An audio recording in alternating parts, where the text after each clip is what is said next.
शीतला माता की, शीतला माता की। सबसे पहले तो मुझे आने में विलंब हुआ, इसके लिए आप सबकी क्षमा मांगता हूं। इटावा, मैनपुरी और कन्नौज के सभी लोगों को मेरा राम राम।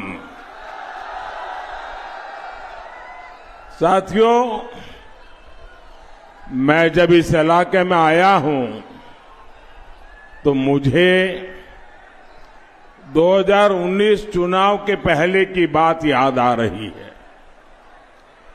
पार्लियामेंट का सत्र चल रहा था और पार्लियामेंट के अंदर वो पिछली लोकसभा का आखिरी सत्र था और उसके बाद 2019 के चुनाव के लिए चलना था। तो मुलायम सिंह जी भाषण करने के लिए खड़े हुए और स्वर्गीय मुलायम सिंह जी ने 2019 के चुनाव के कुछ दिन पहले पार्लियामेंट में कहा था और एक प्रकार से वो आशीर्वाद बन गया कि मोदी जी आप तो दोबारा जीत करके आने वाले हैं। अब नेताजी हमारे बीच नहीं है, लेकिन संयोग देखिए, उनके सगे भाई बीजेपी को जिताने की अपील कर रहे हैं।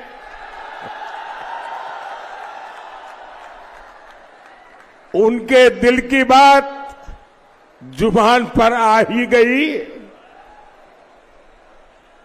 भाइयों और बहनों, मोदी अपने 10 साल के कार्यकाल के बाद फिर एक बार आपसे आशीर्वाद मांगने आया है। आप सबने मेरी मेहनत देखी है, ईमानदारी से आप लोगों की सेवा करना ये मेरा धर्म रहा है।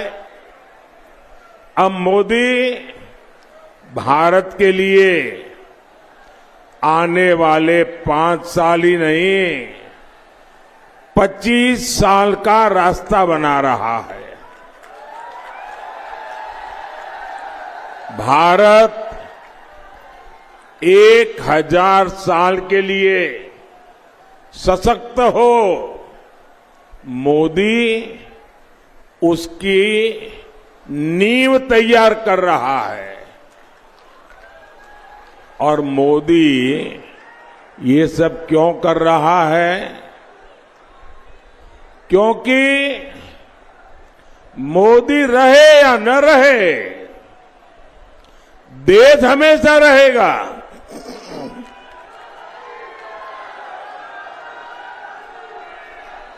और ये सपा कांग्रेस वाले क्या कर रहे हैं? ये चुनाव लड़ रहे हैं अपने भविष्य के लिए,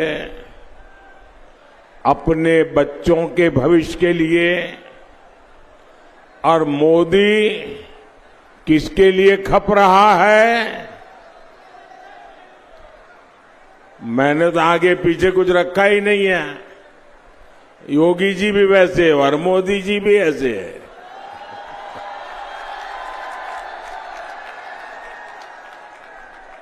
ये मोदी योगी खप क्यों रहा है? हमारे तो बच्चे हैं नहीं, हम खप रहे हैं आपके बच्चों के लिए। हम खप रहे हैं आपके बच्चों का भविष्य बनाने के लिए। ये विकसित भारत का संकल्प क्या है? ये विकसित, ये सिर्फ 4 शब्द वाला मामला नहीं है। इसमें 4 शब्द और जुड़े हैं। आपके बच्चों का सुखी संसार, आपके बच्चों की आय, उनका रोजगार, यही तो विरासत है जो मोदी आपके बच्चों के नाम लिखना चाहता है। और साथियों, इन परिवारवादियों की विरासत क्या है?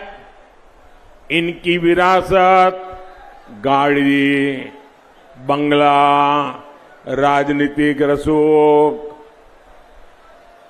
कोई मैनपुरी, कन्नौज और इटावा को अपनी जागीर मानता है, कोई अमेठी रायबरेली को अपनी जागीर मानता है, लेकिन मोदी की विरासत गरीब का पक्का घर है।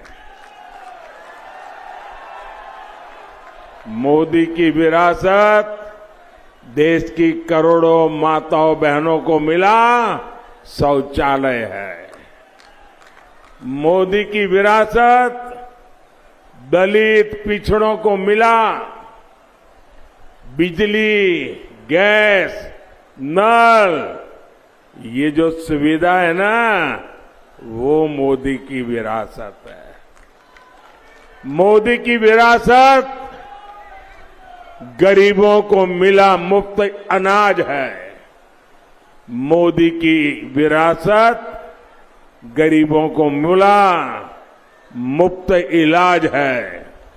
मोदी की विरासत आपके बच्चों के उज्जवल भविष्य के लिए बनाई गई राष्ट्रीय शिक्षा नीति है। मोदी की विरासत तो सबकी है, सबके लिए है। कौन जानता है कि 2047 में, 2047 में आपका ही बेटा बेटी प्रधानमंत्री बने, मुख्यमंत्री बने।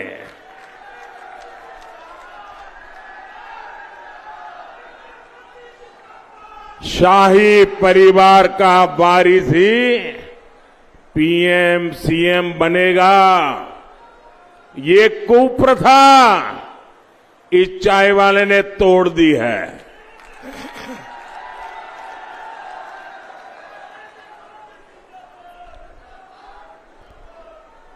हमारे यहां कभी राजा राम मोहन राय का नाम आता है कि भाई उन्होंने फलानी कुप्रथा तोड़ दी। वैसे कभी आएगा कि देश में एक प्रधानमंत्री होते थे, वो चाय वाले थे, और उसने एक ऐसी कुप्रथा को तोड़ दिया कि गरीब का बेटा भी मुख्यमंत्री बन सकता है, गरीब का बेटा भी प्रधानमंत्री बन सकता है। भाइयों और बहनों, सपा कांग्रेस की बातें झूठी, वादे भी झूठे हैं। सपा कांग्रेस के नारे झूठे और नियत में भी खोट। ये लोग लगातार झूठ बोलेंगे, चाहे इसमें देश का, समाज का कितना ही नुकसान क्यों न हो। इन लोगों ने देश को कोरोना के संकट काल में भी नहीं छोड़ा था।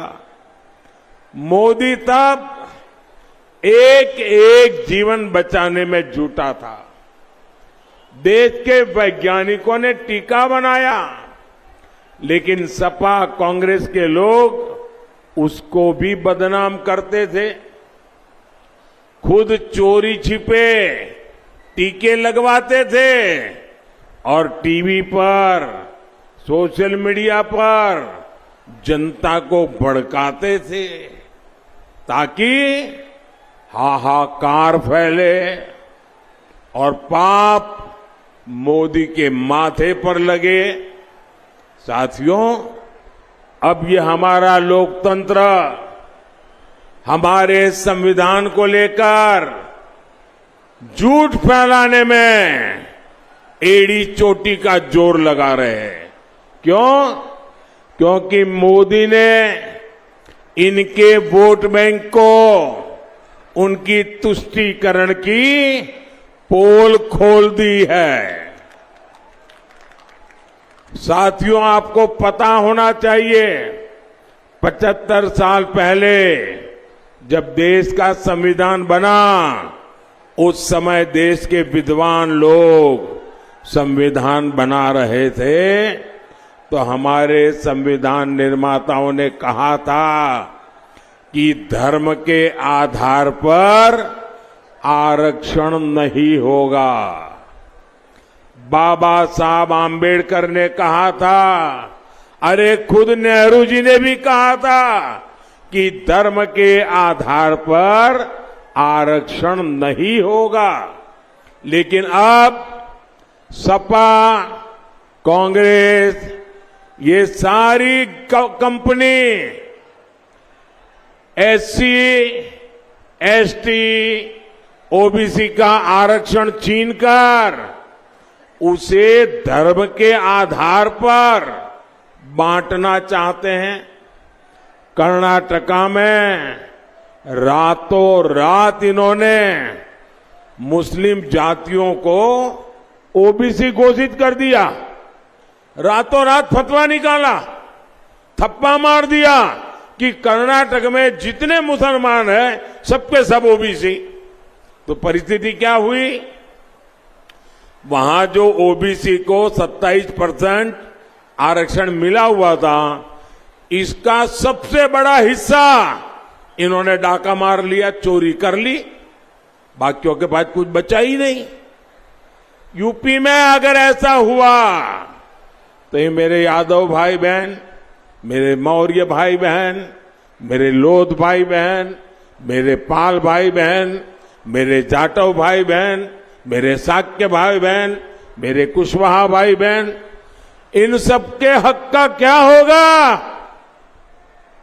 ये बहुत बड़े खतरे की घंटी है।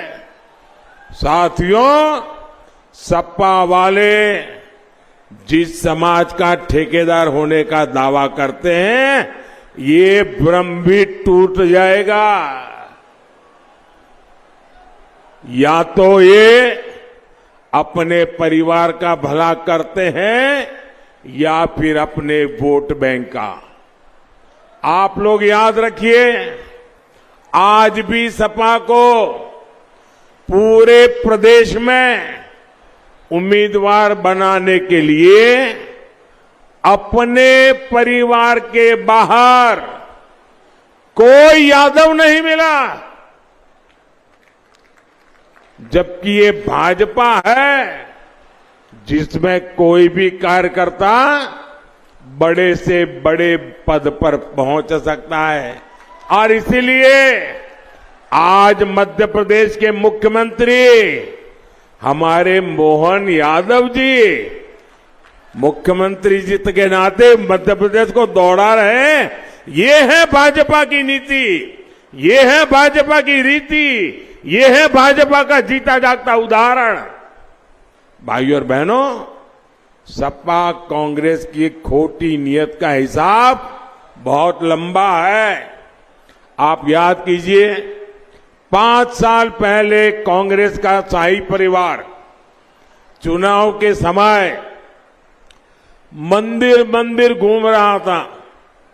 कोई कहता था इस कोने में मंदिर है, अरे बोलो चलो भाई। कांग्रेस के शहजादे ने तो कोट के ऊपर जनेऊ तक पहन लिया था, लेकिन इस बार मंदिर के दर्शन बंद, कोट के बाहर टंगा जनेऊ उतर गया। इतना ही नहीं, 500 साल बाद एक ऐतिहासिक पल आया। पूरा देश भव्य राम मंदिर बनने से खुश हुआ, लेकिन इन्होंने प्राण प्रतिष्ठा का निमंत्रण भी ठुकरा दिया। साथियों, इनको तो इतनी नफरत है। अभी मैं द्वारिका जी गया था गुजरात में, और आपको मालूम है पुरातत्वविद कहते हैं कि भगवान श्री कृष्ण की जो द्वारिका है वो समुद्र के नीचे डूबी हुई है। तो पुरातत्वविदों ने खोज के निकाला है। तो मेरा मन करता था कि जो द्वारिका प्रभु कृष्ण ने बनाई है, मुझे वहां जाकर के माथा टेकना चाहिए। और इसलिए मैं समुद्र में नीचे गया, पूजा की, और भगवान कृष्ण को पसंद मोरपिंच वहां भेंट चढ़ा करके आया। अब एक कांग्रेस के शाहजादे को बड़ी परेशानी है कि कृष्ण क्यों पूजा करने के लिए नीचे गए क्यों। अब मैं ये यहां के सपा वालों को पूछना चाहता हूं, अरे आप तो अपने आप को यदुवंशी कह रहे हो, श्री कृष्ण के वारिस कह रहे हो, और देश का प्रधानमंत्री श्री कृष्ण की पूजा करे, और तुम्हारे अपने साथी उसकी आलोचना करे। अरे तुम काहे को यदुवंशी हो रहे?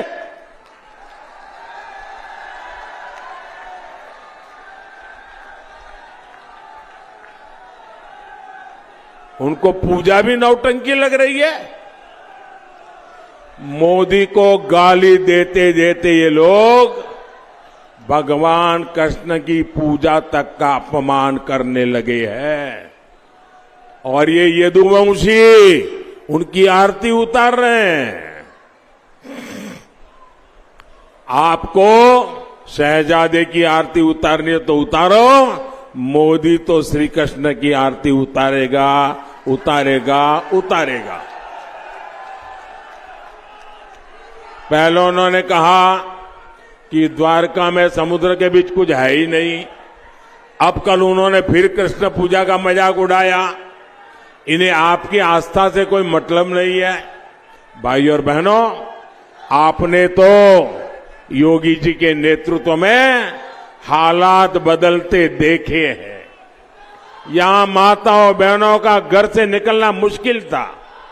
व्यापारियों से रंगदारी, फिरौती, जमीनों पर कब्जा आम बात थी। सपा राज में नारा चलता था, खाली पट्टा हमारा है, यही नारा था उनका। कहीं भी अपना झंडा गाड़ दिया करते थे। उत्तर प्रदेश को इस स्थिति से निकालकर योगी जी ने उत्तर प्रदेश के उज्जवल भविष्य की गारंटी दे दी है। ये जो क्षेत्र कट्टा फैक्ट्री, कट्टा बनाने का काम, अब आज देखिए कमाल, यहां डिफेंस कॉरिडोर बन रहा है।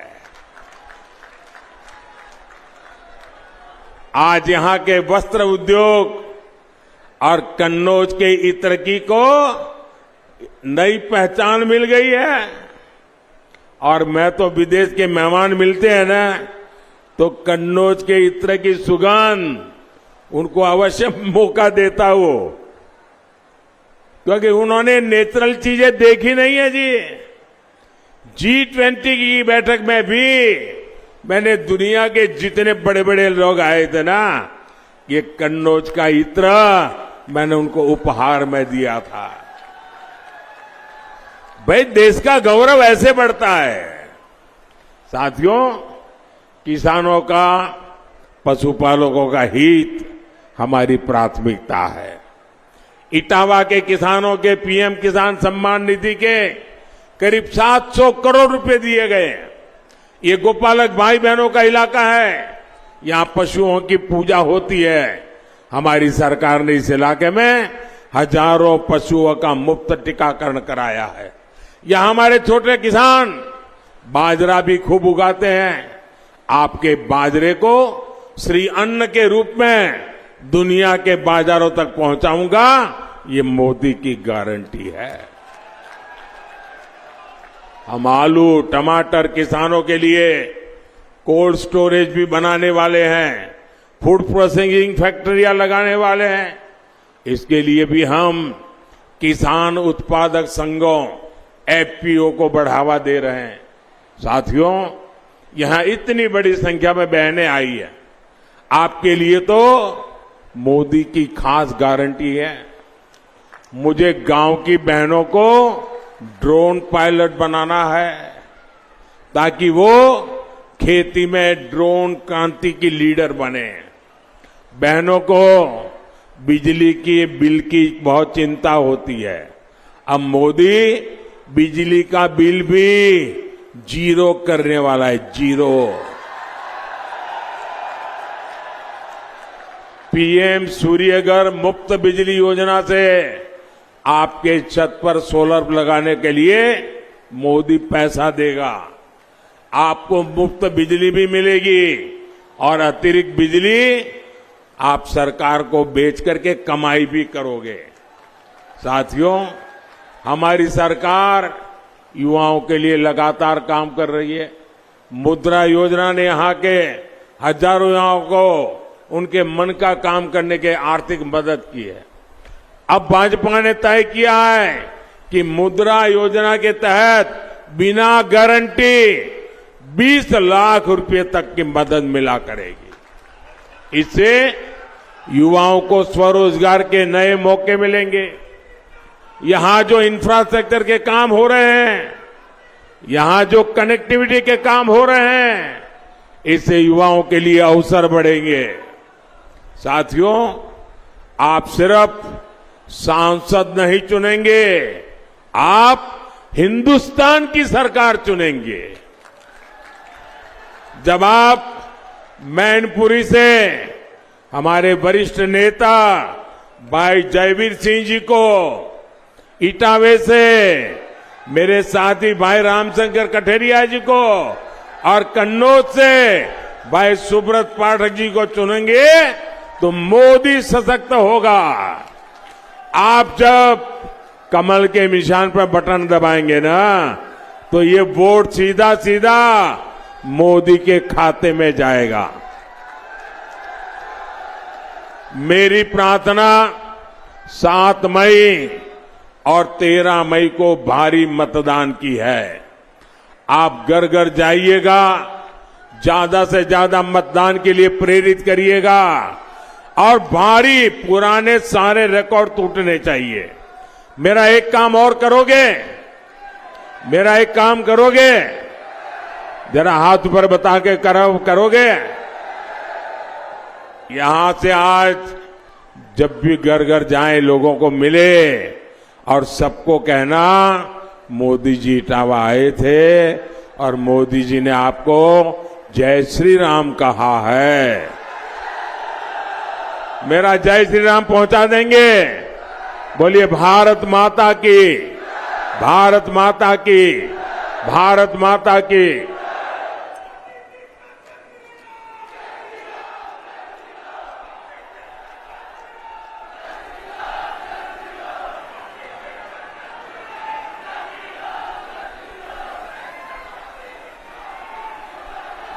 मोदी की जनसभा की ये तस्वीरें इस वक्त आपकी स्क्रीन पर आप देख रहे हैं। उत्तर प्रदेश के मुख्यमंत्री योगी आदित्यनाथ भी मंच पर मौजूद थे और तमाम बातों का जिक्र प्रधानमंत्री ने अपने संबोधन में इटावा से यहां पर किया है। ये तस्वीरें आपको दिखा रहे हैं।